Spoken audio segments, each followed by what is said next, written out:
네, 안녕하십니까? 네, 참으로 반갑습니다. 오늘 특별히 저희가 이렇게 여름 집회를 맞이해서 서로 얼굴을 대면할 수 있고 또 하나님의 말씀을 서로 나눌 수 있다는 것이 이렇게 큰 축복이구나라는 것을 다시금 생각하게 되는 그러한 여름 집회인 것 같습니다. 참 여러 해 동안 저희가 만나지 못하고 영상으로 말씀의 떡을 나눴지만은 사실 뭔가 부족하다라는 느낌을 많이 받았어요. 직접 이렇게 대면하면서 우리가 얼굴을 보면서 하나님의 말씀을 서로 나누면 얼마나 더 하나님께 영광을 돌릴 수 있을까라는 생각을 가졌었는데 또 이렇게 대면으로 만나서 말씀을 나눌 수 있어서 하나님께 감사를 드립니다. 오늘 이 시간에는 주제가 돌이켜야 할 시간이라는 주제를 선택했습니다. 우리가 기억절의 말씀을 통해서 세월을 아끼라 때가 악하니라 라는 말씀을 우리가 들으면서 참 공감하는 부분들이 참 너무나 많습니다. 세상의 징조가 예수님의 재림이 가깝다는 것을 너무나 확실하게 알려주고 있고 들려주고 있습니다. 그래서 우리가 더욱 경각심을 가지고 어떻게 예수님의 재림을 잘 준비할 수 있을까라는 생각에 들어갈 때가 참 많습니다. 그래서 이 성경절 안에 거기에 대한 해답, 우리가 무엇을 준비해야 하는가, 무엇을 돌이켜야 하는가 하는 그 말씀을 기록해 두고 있습니다. 그래서 오늘 이 시간을 통해서 성경절에 과연 어떤 말씀들이 기록되어 있는지 같이 한번 살펴보도록 하겠습니다. 에베소서 5장 8절에서 9절 말씀입니다. 너희가 전에는 어두움이더니 이제는 주 안에서 빛이라. 빛의 자녀들처럼 행하라. 빛의 열매는 모든 착함과 의로움과 진실함에 있느니라. 굉장히 간단 명료하면서도 어떻게 빛의 자녀들로서 하늘 왕의 가족으로서 생애할 수 있고 그 생애하는 모습이 과연 어떠한 모습으로 나타나는가를 기록해 두고 있습니다. 빛의 열매는 모든 착함과 의로움과 진실함에 있다. 바로 그래서 이 세 가지 중요한 요소가 과연 내 마음속에 간직하고 있는가? 나는 그 빛에 의해서 생애하고 있는가? 그것이 바로 마지막 때를 살아가고 있는 하나님의 남은 백성들의 모습이 되어야 할 것입니다. 특별히 매일의 생애 가운데서 우리가 기도와 하나님의 말씀을 가까이 하는 생애가 얼마나 중요하고 만약 그것을 우리가 등한시한다면 어떠한 일이 벌어지는지에 대한 기록이 증언의 말씀에 기록되어 있습니다. 증언복음 1권 160페이지에 보면 오늘 은밀한 기도와 말씀을 읽는 일을 소홀히 한다면 내일은 보다 양심의 가책을 덜 느끼며 이 일을 약해 버릴 것이다. 마음의 밭에 떨어진 단 한 알의 씨앗을 위한 것이라고는 생략에 관한 긴 목록일 뿐일 것이다. 한편으로 간직된 빛의 줄기마다 빛의 열매를 맺을 것이다. 한 번 유혹을 물리치면 두 번째 유혹을 확고하게 물리칠 능력을 얻게 되며 자신에 대한 매번의 새로운 승리마다 보다 고상하고 높은 승리를 위한 길을 평탄케 할 것이다. 매번의 승리는 영생을 위하여 씨를 뿌리게 된다. 우리가 하는 개인적인 기도와 말씀에 대한 묵상이 얼마나 중요한가, 이것은 거듭 언급하지 않아도 너무나 잘 아실 것입니다. 하지만 우리가 세상에 살다 보면 세상 일에 마음이 몰두할 때가 있고 세상에 그냥 걱정으로 내 마음이 가득 찰 때가 있습니다. 그럴 때는 나도 모르는 사이에 하나님과는 거리를 두고 하나님과 멀어지는 경험도 있으실 겁니다. 그거의 하나의 모습이 바로 기도하는 시간이 줄어들고 하나님의 말씀을 가까이 하는 시간이 줄어드는 현상이 나타납니다. 우리가 만약 그러한 생애로서 내 생애가 꼴려진다면 나는 하늘 천국과는 더욱 거리가 멀어지는 생애를 살게 될 것입니다. 반대로 우리가 빛의 줄기를 따라서 생애한다면 그 빛의 줄기에 의해서 매일 매순간 하늘을 향하는 생애가 우리의 생애를 꼴짓게 될 것입니다. 사단은 어떻습니까? 사단은 어떻게 이 마지막 때에 믿는 백성들을 미혹해 하기 위해서 어떠한 덫을 준비하고 있습니까? 증언의 말씀에 이렇게 기록되어 있습니다. 사단은 미구에 있을 상황을 위하여 준비하는 엄숙한 사업에서 하나님의 택한 백성들의 마음을 분리시키기 위하여 끊임없이 유혹물을 제시하고 있다. 사단은 어떤 의미에서 보나 기만자여 능란한 마법사이다. 그는 하늘에서 빌려온 빛의 옷으로 자신의 계획과 함정을 가리운다. 그는 하와에게 금단의 열매를 먹음으로 크게 유익을 얻을 수 있다고 믿게 함으로 그 열매를 먹게끔 유혹했다. 사단은 급하게 부자가 되고자 하는 안식일을 지키는 재림 신자들이 시험에 빠지고 올무에 걸리고 많은 슬픔으로 스스로를 찌르게 하고자 그의 대리자들에게 여러 가지 발명품과 특허권과 기업들을 소개하게 한다. 오늘날 그런 일들이 일어나고 있지 않습니까? 굉장히 달콤한 제안들, 달콤한 유혹들이 우리가 살고 있는 이 세상에 내가 있는 곳에 존재하고 있지 않습니까? 그 달콤함에 취하기 때문에 그 달콤함 뒤에는 사단의 함정과 덫이 있음을 인지하지 못하고 있지 않습니까? 그림에서처럼 맛있는 과일, 그 과일 뒤편에는 뭐가 있습니까? 뱀이 물기 위해서 도사리고 있지 않습니까? 같은 책에 또 이렇게 글이 기록되어 있습니다. 그는 눈을 크게 뜨고 세상을 사로잡기 위하여 분주하게 활동한다. 그리고 그는 세상 사람들을 매개로 사용하여 진리를 믿노라고 공언하지만 부주의한 자들을 세상 사람들과 연합시키기 위해 끊임없이 쾌락을 주는 자극물을 제시하고 있다. 안목의 정욕, 흥분과 쾌락적 오락에 대한 욕망 등은 하나님의 백성들에게 있어서 유혹과 올무가 된다. 사단은 외관상으로 아무런 손해를 주지 않을 듯이 보이지만 사실은 잘 짜여진 위험한 그물을 많이 가지고 있다. 그것이 함정이다, 덫이다 알고 있다면, 인지하고 있다면 그곳으로 갈 사람이 누가 있겠습니까? 교묘하게 속이고 숨기고 감추었기 때문에 그것이 함정이 있는지 내 생명을 잃어버릴 수도 있는지 그것을 모르기 때문에 그것으로 향하고 있는 것입니다. 굉장히 조그마한 유혹부터 시작합니다. 사소한 것부터 시작합니다. 개인을 통해서, 교회를 통해서 세상의 어떤 유혹의 모습들이 나타나기 시작합니다. 한 사람, 두 사람 세상과 동해서 세상의 모습으로 나타나면 의례 옆에 사람을 보고 그것이 당연하다라고 인식하고 생각하게 됩니다. 하지만 그 뒷면에는 무엇이 있습니까? 사단의 함정이 있는 것입니다. 출애굽기 20장 16절 말씀입니다. 십계명에 있는 말씀이죠. 내 이웃에 대하여 거짓 증거하지 말지니라. 우리가 하는 가장 쉬운 실수, 잘못, 죄 중에 한 모습이 무엇입니까? 바로 이 거짓말입니다. 왜 그렇습니까? 이것은 쉽게 우리가 할 수 있기 때문입니다. 자신에 대해서는 포장해서 과장해서 남들보다 더 뽐내기를 원하는 마음들이 있기 때문에 거짓말을 하게 되고요.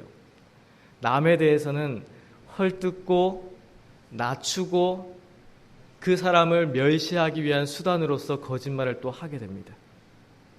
그리스도인이라 할지라도 이 거짓말이라는 사단의 함정이 너무나 쉽게 나의 마음을 차지할 때가 많습니다. 에베소서 5장 5절로 7절의 말씀입니다. 너희도 이것을 정령이 알거니와 음행하는 자나 더러운 자나 탐하는 자, 곧 우상 숭배자는 다 그리스도와 하나님 나라에서 기업을 얻지 못하리니 누구든지 헛된 말로 너희를 속이지 못하게 하라. 이를 인하여 하나님의 진노가 불순종의 아들들에게 임하나니 그러므로 저희와 함께 참여하는 자가 되지 말라. 하나님께서는 분명하게 경고를 주시고 있는 것입니다. 때가 악하기 때문에, 우리의 사람들의 마음이 악하기 때문에, 우리의 마음은 그 사단이 그 불순한 생각으로 이러한 아름답지 못한 죄악의 모습으로 언제든지 유혹할 수 있고 내 마음을 차지하게 할 수 있기 때문에 우리는 이러한 것에서 다시금 하나님의 말씀을 묵상하고 하나님께서 경고하시는 바를 내 마음 가운데 각인시키고 기억나게 하고 나는 그곳으로부터 떠나는, 그리고 그곳에 참여하지 않는 그러한 결정을 해야 하는 것입니다. 그것이 바로 돌이키는 자들의 모습입니다. 바로 이 마지막 때에 우리가 해야 할 일이, 그러한 때의 징조들을 살펴볼 때 두려운 마음이 생기죠. 경각심이 생기죠. 하지만 그 경각심 외에 어떻게 예수님의 재림을 준비할 수 있는가? 우리의 품성을, 우리의 마음을 어떻게 예수 그리스도와 합해질 수 있는가를 고민하고 그 길을 찾아가야 하는 것입니다. 에베소서 5장 3절 4절 말씀입니다. 음행과 온갖 더러운 것과 탐욕은 너희 중에서 그 이름이라도 부르지 말라. 이는 성도의 마땅한 바니라. 누추함과 어리석은 말이나 희롱의 말이 마땅치 아니하니 돌이켜 감사하는 말을 하라. 우리의 마음을 돌이켜야 합니다. 그 마음을 돌이키는 것이 나의 의지도 필요하겠지만 무엇보다도 성령 하나님의 능력으로서만이 그 일이 가능한 것입니다. 그 일을 위해서 하나님께 간구하는 것입니다. 왜 그렇습니까? 나의 의지는 약하고 나의 마음은 언제든지 변할 수 있기 때문에 하나님께서 매 순간 함께하지 아니하시면 나는 언제든지 넘어질 수 있기 때문에 이러한 음행과 온갖 더러운 것과 탐욕과 성냄과 아름답지 못한 품성의 모습이 언제든지 나를 통해서 나타날 수 있기 때문에, 그래서 매 순간 그리스도를 바라보고 매 순간 성령을 구하고 매 순간 하나님과 동행하는 생애를 사는 것입니다. 데살로니가 후서 2장 9절로 12절에 있는 말씀입니다. 악한 자의 임함은 사단의 역사를 따라 모든 능력과 표적과 거짓 기적과 불의의 모든 속임으로 멸망하는 자들에게 임하리니 이는 저희가 진리의 사랑을 받지 아니하여 구원함을 얻지 못함이니라. 이러므로 하나님이 유혹을 저의 가운데 역사하게 하사 거짓 것을 믿게 하심은 진리를 믿지 않고 불의를 좋아하는 모든 자로 심판을 받게 하려 하심이니라. 모든 불의와 모든 속임과 모든 불신의 모습들이 바로 이러한 유혹을 통해서 그 사람 속에, 나의 속에 진정 내가 믿는 바가 무엇인지, 내가 추구하는 바가 무엇인지를 드러내게 하시기 위한 시험의 통로입니다. 내가 아무리 입으로 사랑한다고 이야기한들, 내가 입으로 아무리 예수님을 이야기한들 내 마음이 진정 하나님께로 향하고 있지 않으면 진리를 사랑하지 않을 것이고 불의를 사랑하며 그 길을 향해서 나아가게 될 것입니다. 그것이 미혹하는 영입니다. 사단의 영입니다. 우리가 그러한 길에서부터 돌이키고 그러한 길로 가는 자들은 하나님의 심판을 받을 것임을 성경에 분명히 기록되어 있습니다.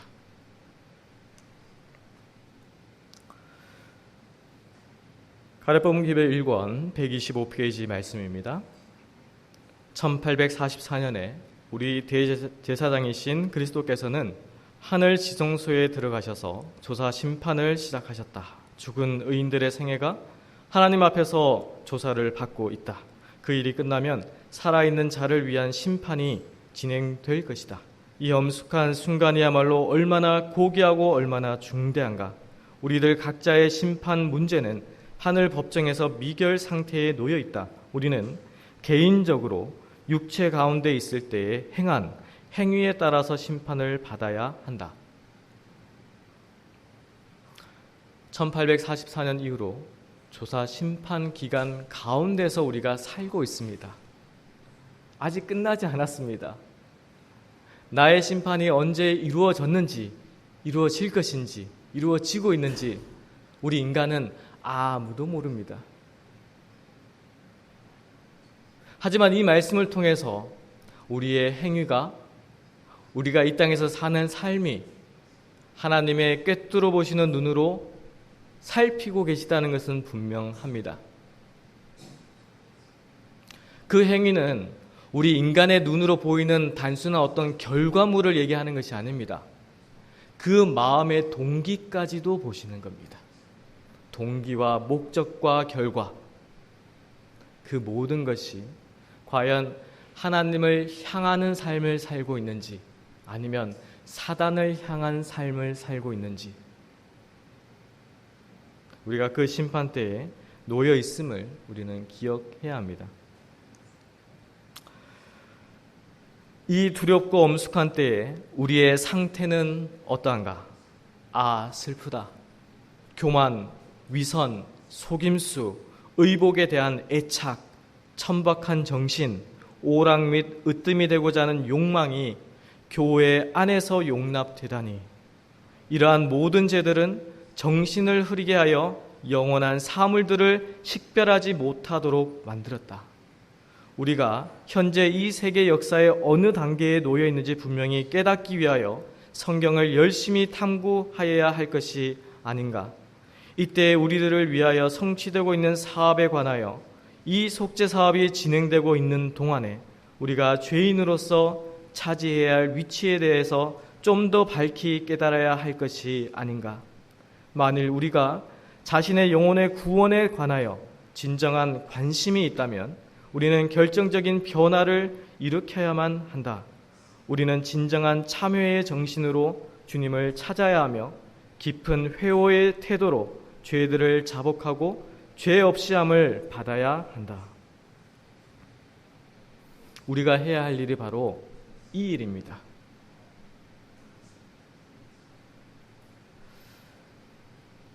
주님께서 우리에게 주신 놀라우신 선물, 그 구원의 선물을 믿음으로 간직하는 경험은 이러한 기록되어 있는 이 경험들이 병행되지 아니하면 이루어질 수가 없는 것입니다. 시대가 어지러울수록, 우리의 마음들이 어지러울수록 더욱 하나님께 그 시선을 고정시키고 하나님께 더욱 많이 간구하고 하나님을 더욱 붙드는 경험들이 개인적으로 일어나야 하는 것입니다. 에베소서 4장 25절 27절에 있는 말씀입니다. 그런즉 거짓을 버리고 각각 그 이웃으로 더불어 참된 것을 말하라. 이는 우리가 서로 지체가 됨이니라. 분을 내어도 죄를 짓지 말며 해가 지도록 분을 품지 말고 마귀로 틈을 타지 못하게 하라. 거짓을 버려야 됩니다. 거짓을 버리기 위해서는 무엇이 거짓인지를 먼저 판별할 수 있어야 됩니다. 그러한 영적인 눈을 가지고 하나님의 것이 아닌 세상적인 것, 진리가 아닌 오류가 섞인 것, 이것을 버려야 합니다. 내 마음으로부터, 내 입술로부터, 내가 하는 말로부터도 버려야 됩니다. 그러면 자연스럽게 참된 것을 말하게 됩니다. 진리를 말하게 됩니다. 무엇이 예수 그리스도의 품성인지를 올바르게 증거하기 시작하게 됩니다. 그 일이 이루어져야 합니다. 그 일이 이루어질 때에 우리는 느낍니다. 그리고 압니다. 우리가 그리스도 예수 안에서 한 형제요 자매요 가족임을 압니다. 그것이 참된 연합입니다. 그리스도를 통하여 연합을 해야지 사람을 통하여 연합을 하면 그 연합은 오래 갈 수 없고 깨어질 수밖에 없습니다. 예수 그리스도를 개인의 구주로 경험하는 경험자들에 의해서 무엇이 아름다운 하나님의 품성인지를 경험한 자들에 의해서만이 참된 하나님의 연합이 될 수가 있는 것입니다. 그러한 자들은 이 화, 분, 이것이 내 마음을 주장하도록 놔두지 않습니다. 성내고 화내고 감정적인 것이 결코 하나님의 품성이 아님을 깨닫고 있기 때문입니다. 그래서 성내는 것과 반대되는 온유와 겸손과 사랑의 모습이 나타나게 되는 것입니다.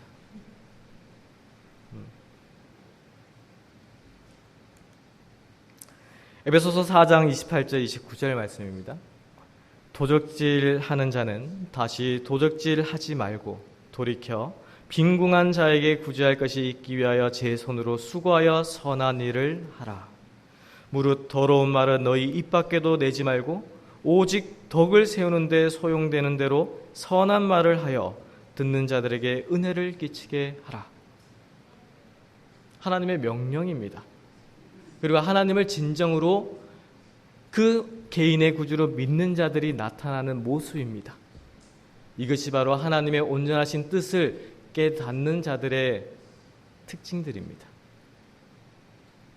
우리에게 주신 그 구원, 그 아름다운 복음의 소식을 내 마음 가운데서 느끼고 내 생에서 느낀다면 내 자신을 잊어버린 바 되는 경험, 내 자신을 예수 그리스도 앞에서 완전히 굴복하는 경험을 하게 될 것입니다. 그러한 경험을 통해서만이 다른 이들을 구제하는 일에 내 손을 더할 수가 있습니다.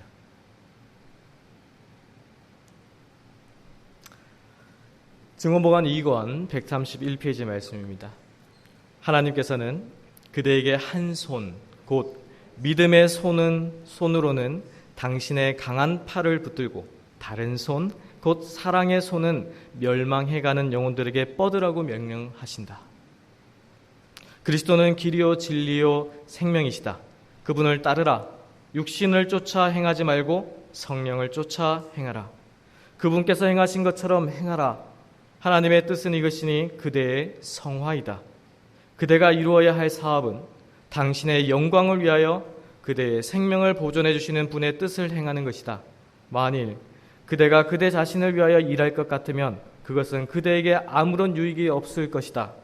다른 사람들을 위하여 일하고 자신을 돌보는 일을 적게 하고 하나님께 모든 것을 바치는데 더욱 열렬해질 것 같으면 그분께 간합되고 그분의 풍성한 은혜로 보답받게 될 것이다. 이게 하나님의 축복을 받는 길입니다. 하나님의 은혜를 받는 길입니다. 믿음의 손과 사랑의 손, 이 두 가지 손을 항상 간직하시기를 바라겠습니다. 에베소서 5장 18절에서 21절 말씀입니다. 오직 성령의 충만을 받으라. 시와 찬미와 신령한 노래들로 서로 화답하며 너희의 마음으로 주께 노래하며 찬송하며 범사의 우리 주 예수 그리스도의 이름으로 항상 아버지 하나님께 감사하며 그리스도를 경외함으로 피차 복종하라. 이게 진리입니다. 이게 복음입니다. 이게 마지막 때에 우리가 선포해야 할 기별입니다.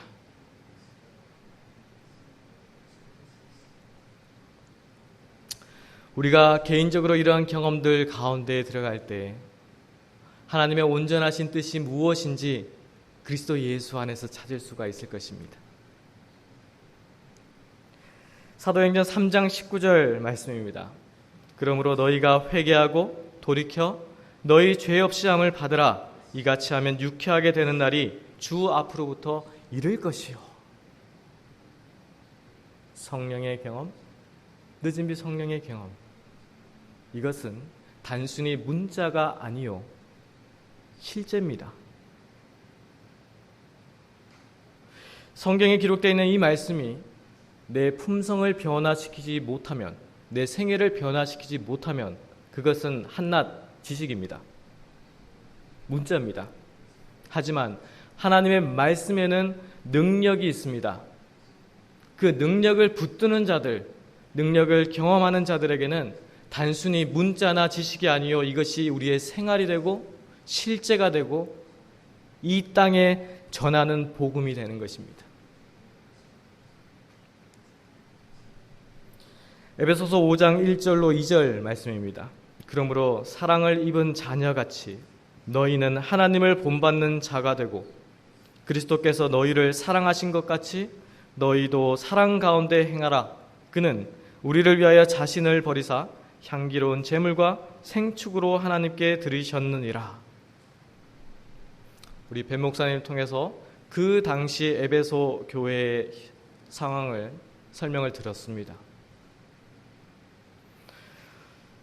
사도 바울의 가르침은 바로 이 그리스도를 통하여 그리스도께서 우리의 산 제물 대신, 희생 제물 대신 그 복음을 그들에게 전하고 우리에게도 전하고 있는 것입니다. 우리의 공로가 아닙니다. 우리의 노력이 아닙니다. 오직 그리스도, 예수 그리스도의 공로요 보혈입니다. 로마서 12장 9절로 13절 말씀입니다. 사랑엔 거짓이 없나니 악을 미워하고 선에 속하라. 형제를 사랑하여 서로 우애하고 존경하기를 서로 먼저 하며 부지런하여 게으르지 말고 열심을 품고 주를 섬기라. 소망 중에 즐거워하며 환난 중에 참으며 기도에 항상 힘쓰며 성도들의 쓸 것을 공급하며 손 대접하기를 힘쓰라. 이 말씀을 우리 마음 가운데 잘 간직하시기를 바라겠습니다. 무엇이 하나님의 사랑인지를 정확히 이해하시고 그것을 내 마음 가운데 간직하시면서 생애하시기를 바라겠습니다. 우리가 형제간에 서로 우애를 가지고 서로 사랑의 교제를 하는 것이 과연 무엇인지, 과연 그리스도의 사랑이 무엇인지 경험하시기를 간절히 바라겠습니다. 그러한 경험을 통해서만이 이 환난의 때에 승리할 수 있고 이겨낼 수가 있는 것입니다. 우리의 소망이, 그 재림의 소망이 어떠한 유혹이 와도 어떠한 환난이 와도 결코 흔들리지 않는 견고한 반석이 되는 것입니다. 우리가 그런 경험을 통해서만이 이 침례 요한이 외쳤고 예수 그리스도께서 외쳤던 회개하라 천국이 가까웠느니라는 이 기별이 우리를 통해서도 울려 퍼질 수가 있는 것입니다. 우리가 이러한 마음으로 세상에 나아갈 수 있고 세상에 증거할 수 있고 세상에 비춰질 수가 있는 것입니다. 세월을 아끼라 때가 악하니라. 세월을 아껴야 됩니다. 예수님의 재림이 너무나 심히도 가깝습니다. 이 세상은 너무나 혼동 가운데 있습니다. 세상의 징조로 혼동을 보여주고 우리의 영적인 마음에도 혼동을 보여주고 있습니다. 그리할 때에 무엇이 참된 빛인지, 무엇이 참된 길인지, 무엇이 하늘로 향하는 방법인지를 오직 예수 그리스도를 통해서 배우시기를 간절히 바라겠습니다. 우리가 그러한 가르침 가운데서 생애할 때 이 빛의 자녀들로서 빛의 열매가 내 생애를 통해서 나타나게 될 것입니다. 마지막으로 이 에베소서 5장 8절 9절 말씀을 읽고 이 시간을 마치겠는데요. 너희가 전에는 어둠이더니 이제는 주 안에서 빛이라. 빛의 자녀들처럼 행하라. 빛의 열매는 모든 착함과 의로움과 진실함에 있느니라. 마지막 때의 생애가 항상 승리 가운데서 생애하시는 우리 믿음의 성도들이 되시기를 간절히 바라면서 이 시간을 마치도록 하겠습니다. 네, 감사합니다.